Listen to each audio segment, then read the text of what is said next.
सूरह बकरा आयत नंबर 53। औज़ु बिल्लाहि मिनश शैतानिर रजीम, बिस्मिल्लाहिर्रहमानिर रहीम। व इज़ वा का मीनिंग होता है और, इसका मीनिंग होता है जब। व इज़ और जब, आतैना मानी होता है दी हमने।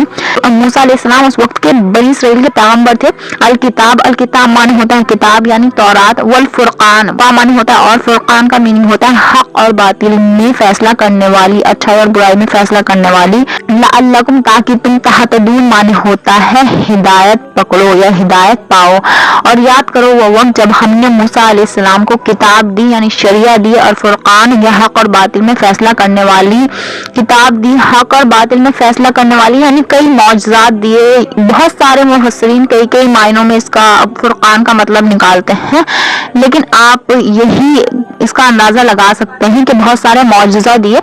लअल्लकुम ताकि तुम तहतदून शुक्र अदा करो, ताकि तुम हिदायत पर आ जाओ। और हमने हजरत मूसा अलैहिस्सलाम को तुम्हारी हिदायत के लिए किताब और मौजज़ात दिए। बहुत सारे मौजज़ात थे, लेकिन फिर भी इन्होंने ईमान नहीं लाया। इसलिए बनी इसराइल पर 5वां इनाम था। सबसे पहला इनाम जो था वो ये था, याद करो वो वक्त जब हमने तुम्हें फिरौन से निजात दी, जो तुम्हारे बेटों को ज़िबा करते थे और तुम्हारी औरतों को जिंदा रखते थे। ये तुम्हारे लिए बहुत बड़ी आजमाइश थी।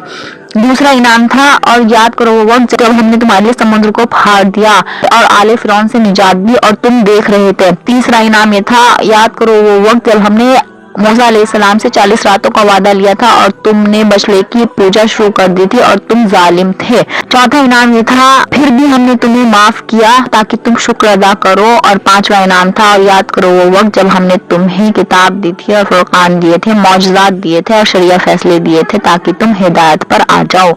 लेकिन बनी इसराइल बहुत ज्यादा जाहिल और बहुत ज्यादा बिगड़ी हुई है। अल्लाह ताला की लाडली तो है, लेकिन अल्लाह ताला की सबसे बड़ी बिगड़ी हुई कौम भी बनी इसराइल ही है। अस्सलाम वालेकुम व रहमतुल्लाहि व बरकातुहू।